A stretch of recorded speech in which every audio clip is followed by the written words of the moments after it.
This converts the otherwise odorless compounds into volatile aroma-bearing ones. The roasted beans still got these very fine, thin shells on. They're going in here, you can actually see all the shells popping up. And for the first time, you can suddenly smell chocolate.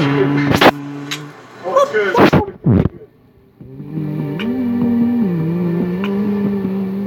The comforting aroma of chocolate actually comes from 25 different smell molecules, like 3-methylbutanoic acid and dimethyl trisulfide. Surprisingly, on their own, they're more reminiscent of body odor and cooked cabbage. But with so many types of molecules wafting out of the cocoa beans and assaulting our noses, our brains can't separate them out. Instead, one combined glorious smell emerges: delicious chocolate.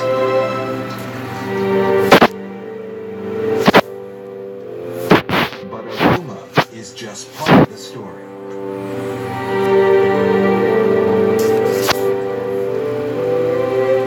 Cocoa beans are incredibly rich in fat, roughly like 50%. And if you take a whole bunch of them and squish that fat out and get it to cool down to room temperature, you get this. This is cocoa butter. Cocoa butter is the essential fatty ingredient that makes chocolate so irresistible. And it's not just cocoa butter. There are many different types of fat, each with unique characteristics which create pure pleasure when paired with the right food. Imagine toast without butter, frying without oil, or ice cream without, well, cream. Fat transforms our enjoyment of food from dry to delicious, and for good reason. Before agriculture, fat was a critical source of energy. I think it's like one of my favorite games right now. Our brains have evolved to reward us with feelings of pleasure. I play 2K and stuff, but... And we know exactly where in the brain this pleasure is felt. Regions like the lateral hypothalamus and amygdala. How'd that happen? We've even seen that the higher the level of fat in a food, the more active these parts of the brain become.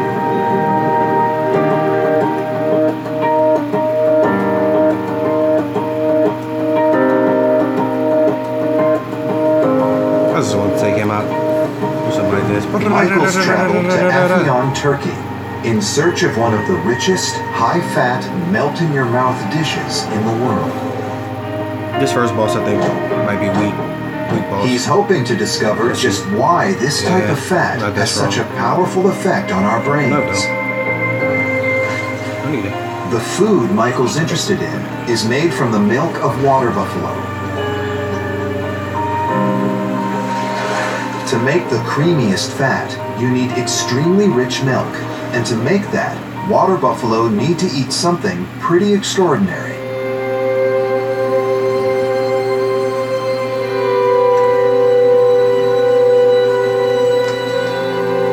These are the poppy fields that surround Afyon. At the height of summer, the seed heads are harvested for the legal production of opiate-based medicines. But the poppies also provide food for the buffalo. Along with the hay, this is what these buffalo are eating. It's what's left over when they've taken the poppy, they've extracted the opium and sent it off to be turned into morphine and other painkillers. And this is really what remains. There's not really any opium left inside it, but it's said to be extremely nutritious. And the reason they feed it to buffalo is it's said to add to the flavour, but particularly sort of the richness, the fatness, the oiliness of the milk.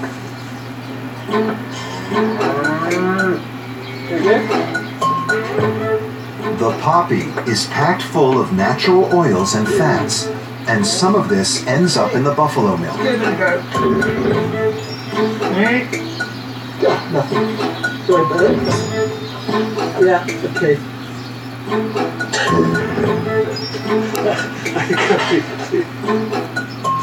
Buffalo milk is extremely rich.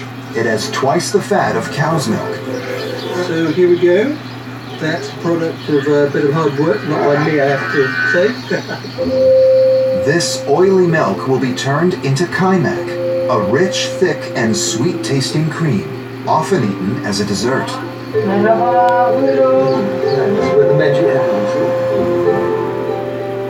Milk has a very particular chemistry.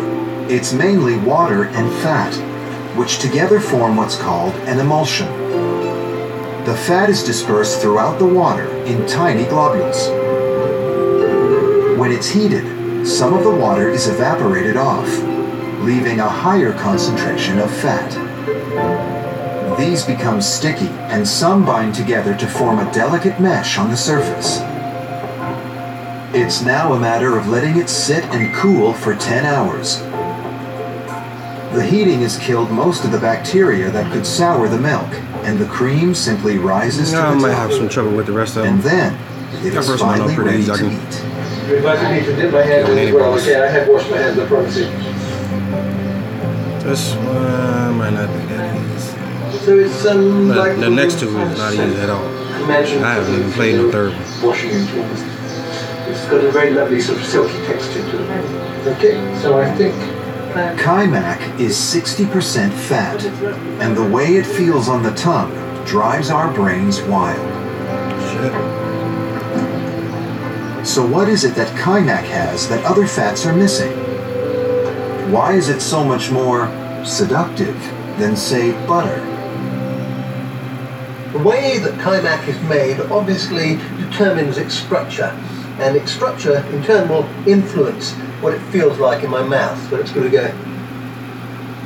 go very smooth and creamy. I can feel it flowing across my tongue. The ease with which something flows is also known as its viscosity, and that is something you can measure. This machine is a rheometer. It accurately measures viscosity at certain temperatures and pressures. And viscosity turns out to be the secret behind why kaimak is so good to eat. What's really striking about this graph is the collapse here at around 24 degrees, when it goes from being sort of thick and solid and turns into a liquid. We did the same test with another fat, in this case it was butter, and as you can see there, butter begins to change at around 24 degrees, but there's a much more gradual change, and that may help explain why butter is not one of those things you like to take out of the fridge and sort of wolf down.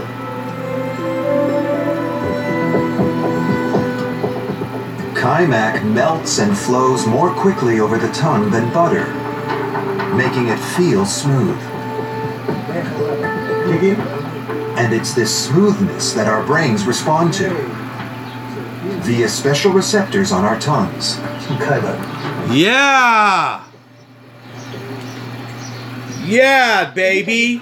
Yeah! With lots of little bumps. Didn't think I was gonna do it with him. On the surface of these papillae, you have taste receptors, but you also have touch receptors. Now, if you eat something which is fat, then that fat contains tiny little globules, which are so small, only a few microns across, that your touch receptors don't perceive it as different particles, they just see it as one thing, smoothness. Since fat triggers touch receptors on the tongue, we might think that the signals end up in the touch region of the brain. And they do. But the signals also affect the taste receptors. So oddly, the brain perceives the feel, the texture of fat, as a taste. Which helps to explain why the texture of specific fats is so important when it comes to creating these wonderful feelings in the pleasure centers of our brains. Cheers, thank you. In much the same way it's as not even about like chocolate with its high fat content from cocoa butter also lights up the pleasure centers of our brains. And there's another ingredient that we have learned to add to the mix that supercharges the effect of chocolate. For generations, the indigenous people enjoyed chocolate in a bitter liquid mixture made from the cocoa beans. But when the Spanish arrived, they added one more ingredient that transformed the drink into a food that would seduce the world. That ingredient was sugar. The addition of sugar to this mix is so crucial to our enjoyment of chocolate.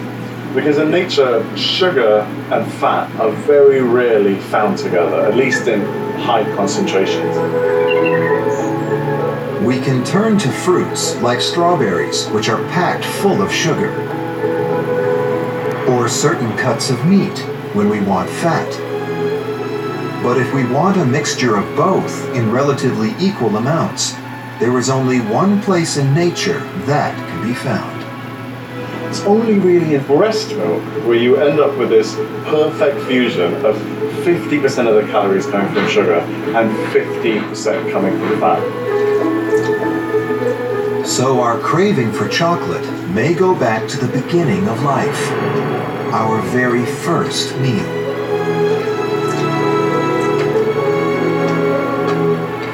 That's why I like this shit. For that purpose. For that. If you think about almost all the foods that just drive people crazy, you know, cookies, donuts, cheesecake, ice cream.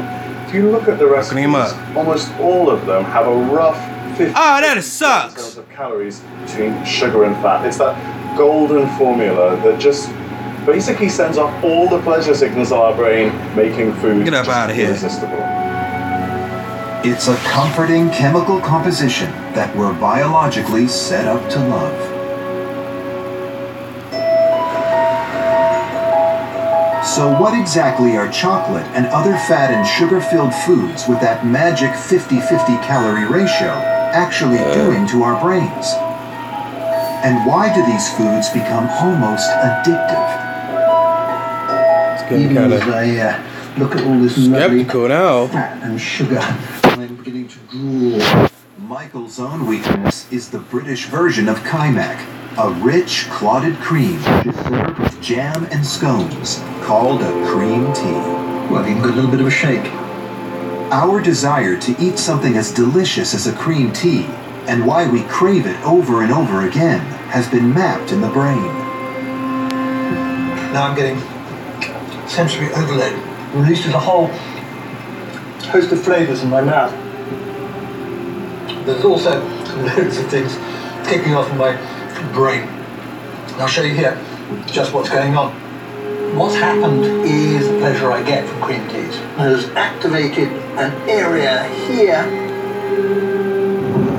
Because just like with Kaimak, it all begins in the amygdala, the area in our brain which is the core of our emotional response to food. It in turn triggers the reward pathway, part of which is called the nucleus accumbens. This is where desire forms. I like it, I want more of it. The desire center creates the motivation to eat again by activating two other parts of the reward pathway. This area is where memories are laid down. It's called the hippocampus. Memories are building up from this occasion, being here in a nice tea shop on a sunny day in London. Our brain creates a strong memory of the pleasure of eating a delicious treat, so we'll remember it in the future and want it again. This area of the brain is different. It's more complex. It's the frontal lobe. This area controls our behaviors and planning.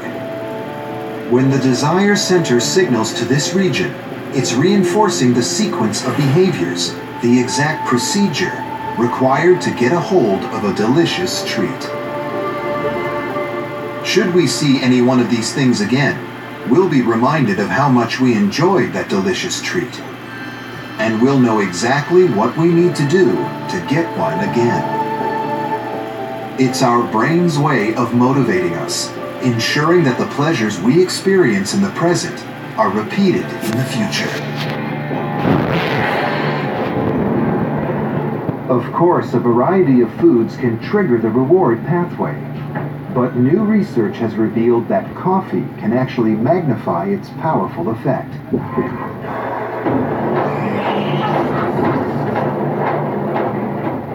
On average, Americans drink a little over 3 cups of coffee each per day.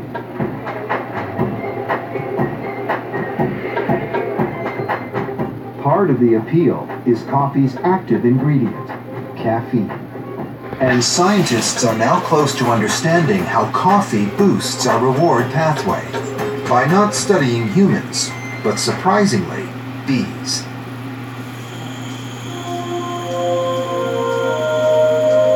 Alongside chocolate, Peru is also a major producer of coffee.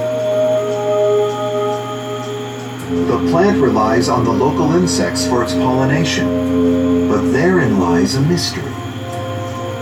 It seduces pollinating insects looking for food with the promise of nectar from its flowers. But it also needs to defend itself from pests, so its cells secrete chemicals to keep these insects at bay. Plants can't run away and hide from their predators, so what they've done is developed a totally different evolutionary strategy: chemical weapons. So in the case of coffee, for example, you have these seeds here which are packed full of caffeine, which is toxic to insects in large doses. It's found in its leaves, it's found throughout the plant.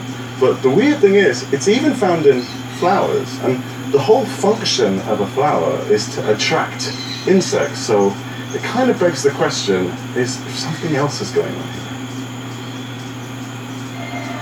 here? Even though caffeine is toxic to insects in large doses, there must be something else about this chemical that insects find tempting.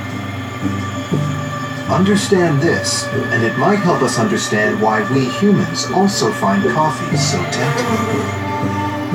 Back in the UK, Professor Geraldine Wright of Newcastle University has been studying how caffeine affects the brains of bees. Bees are one of the highest forms of life on the planet. They have evolved fairly sophisticated brains that allows them to learn floral traits and associate them with food. Coffee flowers produce a lot of scent. They have a beautiful floral scent that's like jasmine. Drawn in by the scent, the bees feast on the sugary nectar in the flowers, which also gives them a dose of caffeine. What Geraldine has discovered is that the caffeine has a profound effect on memory formation in bees. A little dose of caffeine and nectar goes a long way to helping bees to learn and remember the scent of flowers. This is because the reward of drinking the nectar from the coffee flower is being reinforced. Caffeine itself is making the brain believe that these signals are more intense. Caffeine is amplifying the experience the bees have with sugar when they're eating, and it's making it seem better. The results we found regarding bee memory can be translated to people. It's very likely that caffeine is affecting human memory in the same way, via the same mechanisms, basically by amplifying reward. When we drink a coffee, the pleasant feeling of the hot liquid is made even better by the caffeine, which amplifies signals to our reward pathway, so we crave it again. And if we add sugar or syrup or cream to our coffee, then the caffeine will also make this pleasure more intense, so we're even more likely to go back for more. It could be that this is part of what makes a daily cup so addictive. Our brains learn to love the ritual of making and buying coffee. We're like bees buzzing around flowers, seeking out the extra hit of pleasure each time we enjoy a cup.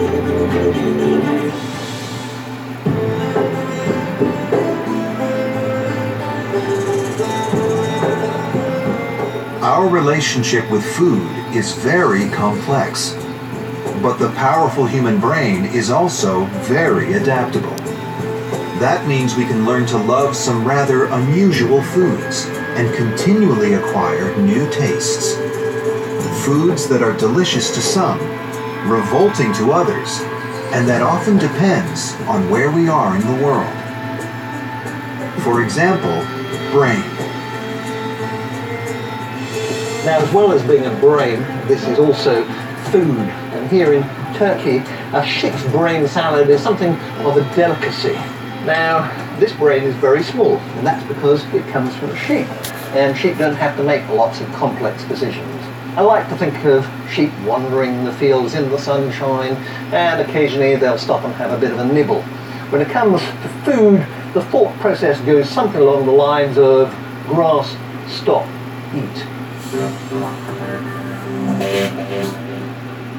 It's safe to say that sheep are not adventurous with their eating habits, and they don't experiment with different flavor combinations.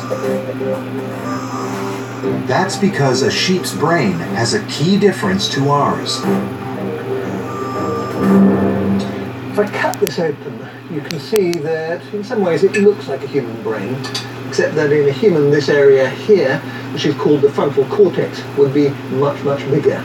And that's because it's where we make all our important conscious decisions, like where am I going to go on holiday? Do I really need that extra bit of chocolate cake?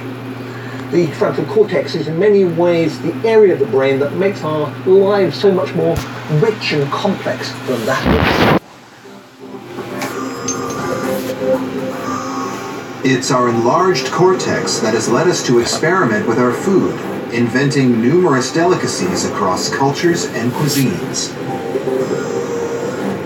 And that's where it gets a little bit tricky. I've never eaten a brain before, but there's always a first time for everything. So, some lemon juice, a little bit of olive oil,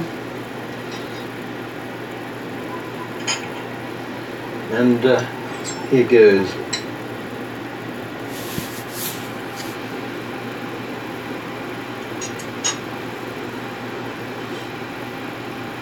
I think this is an acquired taste, and it's not one I plan to acquire.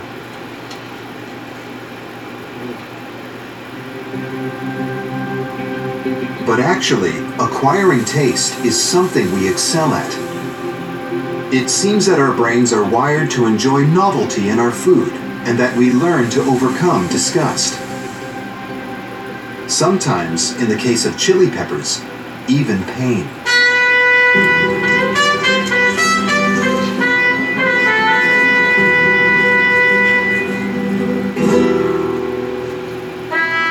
To investigate the powerful effect that chili peppers have on the body and the brain, James has come to the largest market on the planet, where nearly 100 tons of chilies are sold every day. He's in Mexico, where people first learned to farm the chili plant some 6,000 years ago.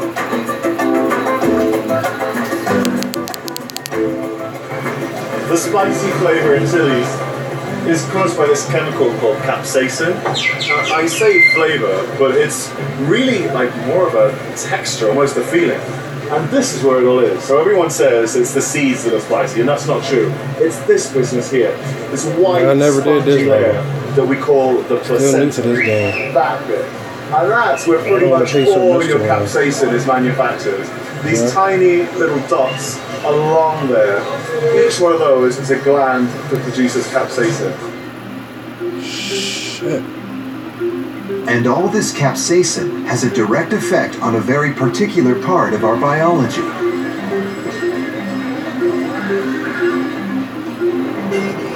Something known as the TRPV1 receptor. TRPV1 receptors are found in the mouth, on the tongue, and throughout the body. Their purpose is to detect the sensation of scalding heat and raise an alarm signal in the brain to protect the body from harm.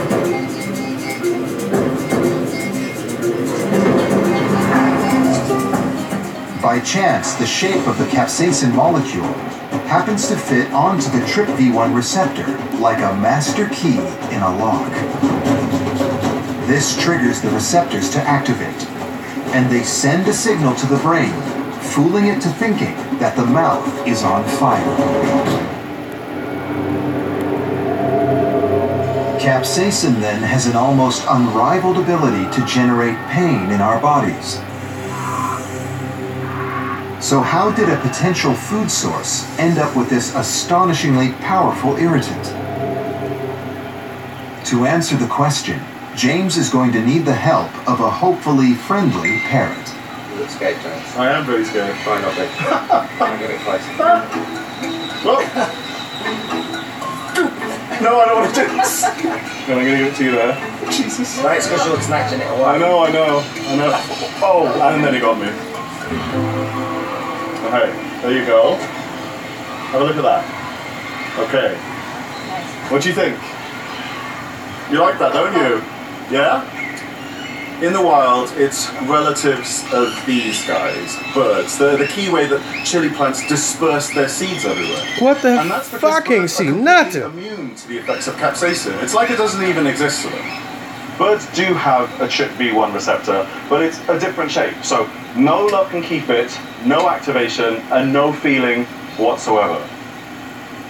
So chilies have their seeds spread by birds while being avoided by other animals. But then we came along and learned to love the burn. What the hell? Why my dude ain't moving? Michael and James have come to a food and music festival here in Bristol, England, where they're going to compete in a chili eating contest.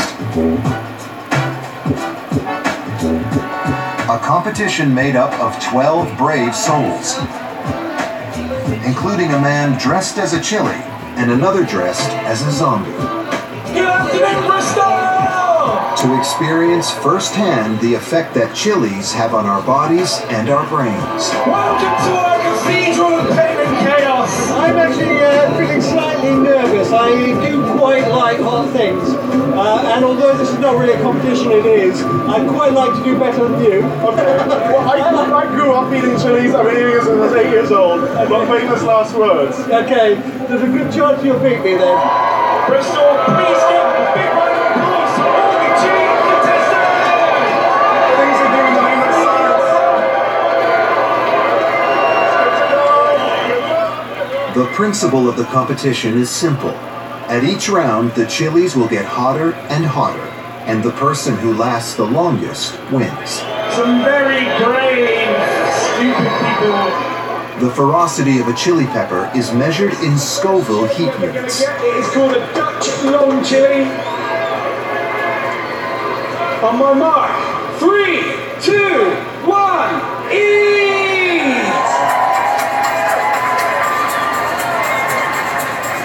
This weighs in at 500 Scoville units. The higher the Scoville number, the more capsaicin in the chili, and the more fiery it becomes.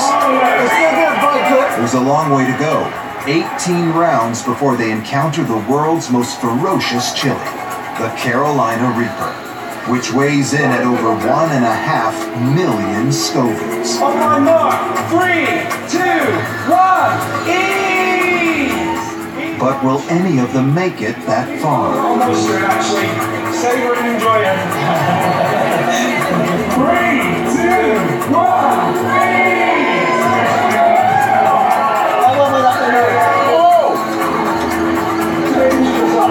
Please give these guys a round of applause.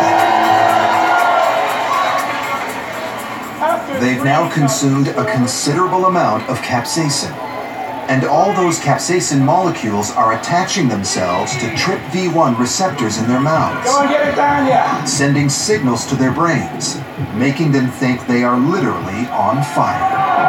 My eyes are already beginning to water, and my pulse is shooting out.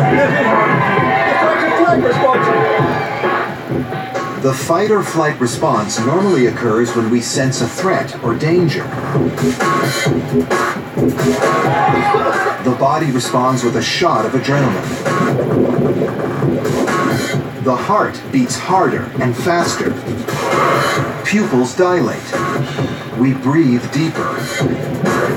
And our arteries widen, sending a flood of blood to our muscles to get them ready for action. It's all accompanied by a rather more